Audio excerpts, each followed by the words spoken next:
तो under root 5 को irrational proof करते हैं। तो एनसीईआरटी में किस तरह से प्रूफ करना है हमको, हमें प्रूफ करना है प्रूफ बाय कॉन्ट्रडिक्शन। क्या है कॉन्ट्रडिक्शन? कॉन्ट्रडिक्शन क्या होता है? दो अपोजिंग व्यूज़। जैसे मैं बोल रहा हूँ किसी चीज़ को सफ़ेद, आप बोल रहे हैं काला। मैं बोल रहा हूँ टफ, आप बोल रहे हैं वीक उस चीज़ को, ठीक है। मैं बोल रहा हूँ दिन, आप बोल रहे हैं रात। तो ये हमारे जो हैं व्यूज़ जो हैं, हमारा नज़रिया जो है वो कॉन्ट्राडिक्टरी है, अपोजिंग व्यूज़ है ना। आप कुछ और कह रहे हैं, मैं उसको कुछ उल्टा कह रहा हूँ। तो यहाँ पे इसको कैसे प्रूफ करेंगे? अंडर रूट 5 को हमें जब इरेशनल प्रूफ करना है, अगर इसका हम उल्टा अज्यूम कर लें कि अंडर रूट 5 रेशनल नंबर है, ठीक है, तो रेशनल नंबर की कुछ प्रॉपर्टीज़ होती हैं। तो अगर रेशनल नंबर की हम प्रॉपर्टीज चेक करेंगे और उस पर ये अंडर रूट 5 या जो भी है रेशनल नंबर, उस पर ये अगर खरा उतरा है ना, तो क्या होगा? रेशनल नंबर हो जाएगा। और ये अगर ये पूरा नहीं उतर पाया उन प्रॉपर्टीज़ पे, है ना, जो खूबियाँ होंगी रेशनल नंबर्स की, तो क्या हो जाएगा? ये हमारा जो हमने अज्यूम किया था वो गलत हो जाएगा, यानी कि ये हो जाएगा इरेशनल नंबर। बात समझ में आई? अगर नहीं समझ में आई है तो चेक करते हैं, देखते हैं। मान लीजिए let us assume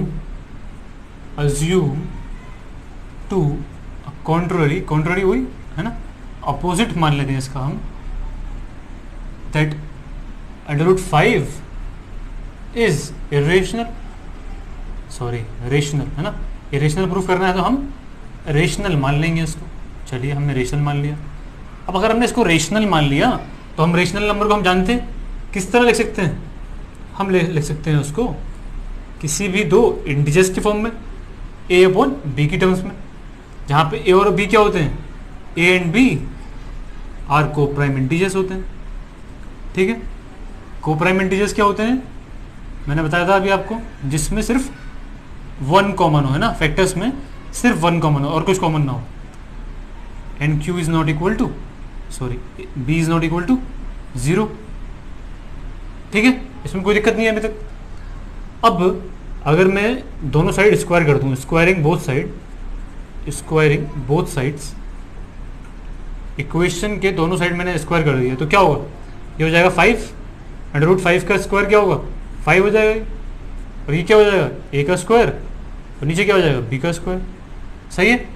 इसका मतलब क्या हो जाएगा? ये 5 b का स्क्वायर इक्वल्स a का स्क्वायर। कोई दिक्कत नहीं है इसमें। अब ज़रा इसको गौर से देखिए आप, ये चीज़ हमें मिली है, इसका मतलब क्या हो गया? इसके फैक्टर्स हैं 5 और b स्क्वायर, है नहीं? जैसे हम प्राइम फैक्टराइजेशन करते थे तो हम क्या लिखते थे? 12 को लिखते थे हम 3 × 4, यानी कि 3 भी 12 का फैक्टर है और 4 भी 12 का फैक्टर है। समझ में आ रही? अगर मैं लिखूँ 6 तो मैं क्या लिखता था कि 6 के फैक्टर्स हैं 2 और 3, तो 2 भी फैक्टर है इसका, 3 भी फैक्टर है। फैक्टर क्यों होता है? क्योंकि डिवाइड करता है इसको एग्जैक्टली, कोई दिक्कत नहीं। यानी कि उसी तरीके से 5 भी a स्क्वायर का फैक्टर हो गया और b स्क्वायर भी a स्क्वायर का फैक्टर हो गया। इसमें कोई दिक्कत नहीं है। इस तरीके से जिस तरह हम इसको समझ रहे हैं वही बात ये हो गई। चलिए, तो इसका मतलब क्या हो गया? अगर मैं यूज़ करूँ यूजिंग थ्योरम 1.3 जो हमने अभी समझी थी, उसका यूज़ करके क्या मतलब हुआ इसका? 5 डिवाइड्स a स्क्वायर, कोई दिक्कत नहीं है इसमें, सही है। 5 जो है a स्क्वायर को डिवाइड करेगा, दिस इंप्लाइज 5 डिवाइड्स a, क्योंकि 5 फैक्टर है a स्क्वायर का, है ना, यानी कि डिवाइड भी करेगा। जब a स्क्वायर को डिवाइड करेगा तो हमने थ्योरम से देखा था, अभी समझा भी था कि 5 फिर a को भी डिवाइड करेगा, कोई दिक्कत नहीं। अब सोचिए ज़रा, अगर ये इसको डिवाइड कर रहा है, इसका मतलब क्या हो गया? इसका मतलब ये हो गया कि मैं a को 5 के फैक्टर्स में लिख सकता हूँ किसी भी इंटीजर के टर्म्स में, वेयर c इज इंटीजर। अगर 5 डिवाइड कर रहा है a को, यानी कि 5 फैक्टर है a का। जब फैक्टर होता है कोई भी चीज़ किसी की, तो हम उसके टर्म्स में लिख सकते हैं उसको किसी और वेरिएबल के टर्म्स में, जहाँ पे वेरिएबल क्या है? इंटीजर। एग्जांपल देता हूँ आपको। क्या? जैसे अभी हमने 12 भी माना, तो 12 क्या हो गए फैक्टर्स? ये हो गए प्राइम फैक्टराइजेशन, ये हो गया इसका। अब अगर 2 12 का फैक्टर है, यानी कि 2 12 को डिवाइड कर रहा है, तो मैं 12 को लिख सकता हूँ ना 2 के टर्म्स में, 2 इंटू 6 के टर्म्स में 2 को, हाँ सॉरी 12 को 2 के टर्म्स में लिख सकता हूँ मैं। अब मैं 6 को ना लिख के यहाँ पे हम डायरेक्टली हम यहाँ पे 6c लिख रहे हैं एक तरह से, है ना। जो ये 6 है यहाँ पे भी तो कुछ वैल्यू होगी, कोई इंटीजर है। बात समझ में आई। 12 को जब 12 का फैक्टर है तो 2 के टर्म्स में लिख सकता हूँ 12 को मैं, 2 इंटू 6 12 होता है। 3 के टर्म्स में लिख सकता हूँ क्योंकि 3 भी फैक्टर है 12 का, तो लिख सकता हूँ मैं 3 इंटू कितना 4। अब ये 4 हो सकता है सी यहाँ पे अगर देखा जाए तो, जो मैं बात करना समझाना चाह रहा हूँ आपको, ठीक है। इसको कुछ भी मान लीजिए, सी मान लीजिए आप 3c, तो 12 इज इक्वल टू 3c लिख सकता हूँ उसको इस तरीके से। समझ में आया। इसको मैं क्या लिख सकता हूँ 2c, भैया c क्या है 6 है, तभी तो 12 हो जाएगा वो। तो मैं कहना क्या चाह रहा हूँ कि अगर कोई नंबर फैक्टर है किसी नंबर का तो उसको उसके टर्म्स में लिख सकता हूँ, उसको उसके टर्म्स में लिख सकता हूँ, किसी भी इंटीजर के टर्म्स में। सही है। उस तरीके से मैंने यहाँ पे लिखा कि अगर 5 डिवाइड कर रहा है ए स्क्वायर को, थ्योरम से हमें पता चल गया 5 डिवाइड करेगा ए को। अब जब 5 डिवाइड कर रहा है ए को, है ना, यानी कि 5 फैक्टर है ए का, तो मैं ए को लिख सकता हूँ 5 के टर्म्स में, है ना। जैसे 12 को 2c के टर्म्स में लिख दिया मैंने, 2c लिख दिया। 12 को 3 के टर्म्स में लिख दिया, 3c लिख दिया। बात समझ में आई होगी मुझे लगता है ना। अगर नहीं है तो रिपीट कर लीजिए। तो अब ये हो गया 5c, चलिए हो गया 5c। अब बताइए मुझे एक चीज़ देखते हैं। अब हम लोग मान लीजिए इसको हमने मान लिया इक्वेशन 2, इसको मान लिया हमने इक्वेशन 1। अगर यहाँ पे a की वैल्यू जो है वो यहाँ पे हम पुट कर दें, putting value of a from 2 इन 1, अगर हमने a की वैल्यू उठा के यहाँ पे रखी तो क्या हो जाएगा 5b स्क्वायर इक्वल्स क्या हो जाएगा 5c का स्क्वायर। कोई दिक्कत है इसमें? कोई दिक्कत नहीं है। तो अब क्या हो जाएगा ये 5b का स्क्वायर इक्वल्स 25c का स्क्वायर। दिस इम्प्लाइज क्या हो जाएगा b square equals 5c square. अब जरा देखिए क्या हो रहा है फिर से। इसका मतलब क्या हुआ, b स्क्वायर के फैक्टर्स हैं 5 और b स्क्वायर का फैक्टर है एक और c स्क्वायर। कोई दिक्कत नहीं है इसमें, जैसे हम प्राइम फैक्टराइजेशन करते थे। तो इसका मतलब क्या हुआ, b स्क्वायर को हम डिवाइड, b स्क्वायर को क्योंकि 5 फैक्टर है तो डिवाइड कर रहा है बाई थ्योरम 1.3 से क्या होगा b square divides, sorry 5 divides, if 5 divides, ये तो बोलती थी 1.3 theorem, b square then 5 divides b। सही है। अब अगर 5 डिवाइड कर रहा है b को और 5 फैक्टर है b का, तो देखिए ज़रा 5 यहाँ पे a का फैक्टर भी था और 5 यहाँ पे b का फैक्टर भी था, मगर ये तो कुछ अजीब सा लग रहा है क्योंकि a और b प्राइम नंबर थे। ठीक है। तो जो हमने माना था, जो हमने फैक्ट माना था, एक सच्चाई मानी थी हमने कि भैया रेशनल नंबर जब भी होते हैं वो को प्राइम इंटीजर्स होते हैं। ठीक है, हमने माना था, यहाँ पे लिखा था। तो ये तो इसका उल्टा हो गया, यहाँ पे तो 1 के अलावा भी एक फैक्टर कॉमन आ गया 5। ठीक है, तो ये क्यों हो रहा है, नाउ वी आर गेटिंग, है ना। लैंग्वेज तो आप लिख सकते हैं, एग्जाम्पल में भी दी हुई है लैंग्वेज आपकी किताब में। आपको अगर आता है तो आप अपनी लैंग्वेज में लिख सकते हैं, कोई दिक्कत नहीं है। ठीक है, 5 as common factor of a and b other than 1, क्योंकि हम तो पहले मान रहे थे कोप्राइम नंबर है, कोप्राइम का खाली 1 होता है, खाली कॉमन फैक्टर। ये क्यों हो रहा है, दिस अराइजेस, दिस पहले तो ये कॉन्ट्रडिक्ट कर रहा है, दिस कॉन्ट्रडिक्ट्स, क्या कॉन्ट्रडिक्ट कर रहा है, द फैक्ट, सच्चाई को कर रहा है कॉन्ट्रडिक्ट। ये उल्टी बात हो गई, किसकी बात हो गई उल्टी, that a and b are coprime number. देखा जाए तो क्या हो रहा है, जब ये 5 हमारा कॉमन आ गया, इसका मतलब क्या हुआ, ये भैया उल्टा हो गया, उसको कॉन्ट्रडिक्ट कर रहा है, अपोज कर रहा है किसको, कि a और b जो है वो कोप्राइम नंबर है। ये क्यों हुआ है, दिस अराइजन, ये क्यों आया है ये चीज़, क्योंकि जो हमने अज्यूम किया था √5 को रेशनल, वो हमने गलत अज्यूम कर लिया था, ठीक है। दिस हैज़ अराइजन, ये चीज़ यहाँ पे इसलिए पहुंची है because of our incorrect assumption. Incorrect assumption, बात समझ में आई आपके?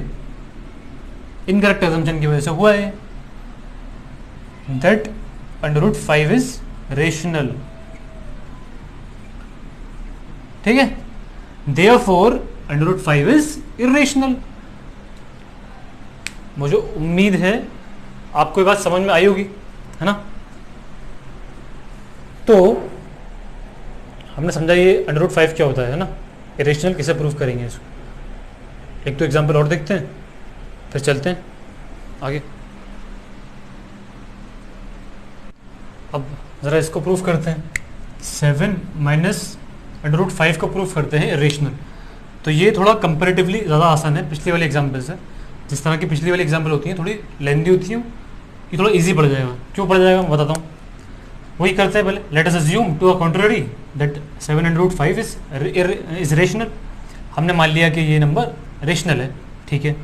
तो हम इसको इस तरीके से लिख सकते हैं a/b की फॉर्म में, जहाँ पे a और b क्या है, को प्राइम नंबर्स हैं, b ≠ 0 है, ठीक है। इसको रीअरेंज करिए ज़रा। रीअरेंज करने पे क्या होगा, मान लीजिए इरेशनल नंबर को मैं एक तरफ ले जाता हूँ √5 को, तो क्या हो जाएगा ये 7 माइनस a/b इक्वल्स क्या हो जाएगा ये इतना। तो अब ज़रा गौर करिए इसमें आप, 7 क्या है, रेशनल नंबर है, हमें पता है। 7 को हम इस तरह लिख सकते हैं 7/1, 7 ही रहेगा।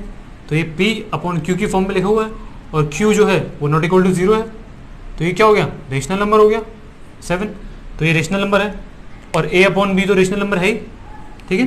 दोनों क्या है, को प्राइम नंबर्स हैं, को प्राइम इंटीजर्स, ठीक है, इंटीजर्स। और जहाँ पे b ≠ 0 है, तो ये भी रेशनल नंबर हो गया, ये भी रेशनल नंबर हो गया। और दो रेशनल नंबर का सब्ट्रैक्शन जो होगा वो भी रेशनल नंबर हो जाएगा। बात समझ रहे हैं, करके देख लीजिए आप। सब रेशनल नंबर आएंगे, आप प्लस करिए, ये माइनस करिए, वो हमेशा रेशनल नंबर आएगा। चलिए, तो ये होल, ये पूरा, ये भी रेशनल नंबर हो गया। मगर वो किसके बराबर है, वो एक इरेशनल नंबर के बराबर है। हमें पता है कि √5 इरेशनल है। अब हमें यहाँ पे √5 को इरेशनल प्रूफ नहीं करना है, समझ रहे हैं। हमें इसको पूरे को प्रूफ करना है रेशनल, इरेशनल, ठीक है। तो हमने इस तरीके से देखा इसको, हमने इसको यहाँ पे पाया कि क्या हो जाएगा, दिस इज रेशनल। मगर ये किसके बराबर है, इट इज इक्वल टू √5 जो कि इरेशनल है। तो ये कॉन्ट्रडिक्शन क्यों आ रहा है ना। ये कॉन्ट्रडिक्शन इसलिए आ रहा है क्योंकि हमने ये जो अज्यूम किया है वो गलत अज्यूम किया है। 7 माइनस √5 जो है वो रेशनल नहीं है, वो इरेशनल है। बात समझ में आई। ऐसे क्वेश्चंस को हमें किस तरह प्रूफ करना है, हमें उसमें √5 को, ये जो भी इरेशनल नंबर है उसको हमें प्रूफ नहीं करना है इरेशनल, ठीक है। हमें इस पूरे को प्रूफ करना है इरेशनल। तो हम इस तरीके से कर सकते हैं उसको। हमने जो इरेशनल नंबर है उसको एक तरफ ले लिया, है ना, जो रेशनल नंबर थे वो एक तरफ ले लिए। फिर हमने देखा कि ये भी रेशनल है, ये भी रेशनल नंबर है, इसका सब्ट्रैक्शन भी रेशनल होगा, तो ये पूरा नंबर रेशनल हो जाएगा। मगर ये तो किसके बराबर हो रहा है, यहाँ पे इरेशनल के बराबर हो रहा है, मगर ये नंबर तो इरेशनल है, हमको पता है। तो इसका मतलब ये क्या हो गया, रेशनल इरेशनल के बराबर हो नहीं सकता। इसका मतलब ये क्यों हो रहा है, क्योंकि हमने अज्यूम गलत कर लिया है ना, इसलिए हो रहा है। This implies 7 minus √5 is irrational. तो ऐसे जितने भी क्वेश्चंस होंगे एक्सरसाइज में, जितने भी क्वेश्चंस हैं आपके, कुछ इस तरीके से हैं, कुछ आपके सिंगल हैं डिजिट के, √2, √3, √7, √5। तो आप इनको इजीली कर सकते हैं आप सॉल्व, अगर आपको समझ में आ गया है, ठीक है।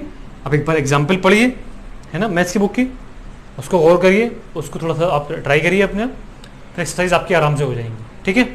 चलिए मिलते हैं अब आगे, देखते हैं क्या एक मल्टीप्लिकेशन का भी देख ही लेते हैं, है ना। तो अगर 2 √7 को हमें इरेशनल प्रूफ करना है, ठीक है, इसको हमें प्रूफ करना है इरेशनल, तो वही तरीका इस्तेमाल करेंगे फिर कि हमने अज्यूम कर लिया कि 2 √7 जो है वो एक रेशनल नंबर है, ठीक है।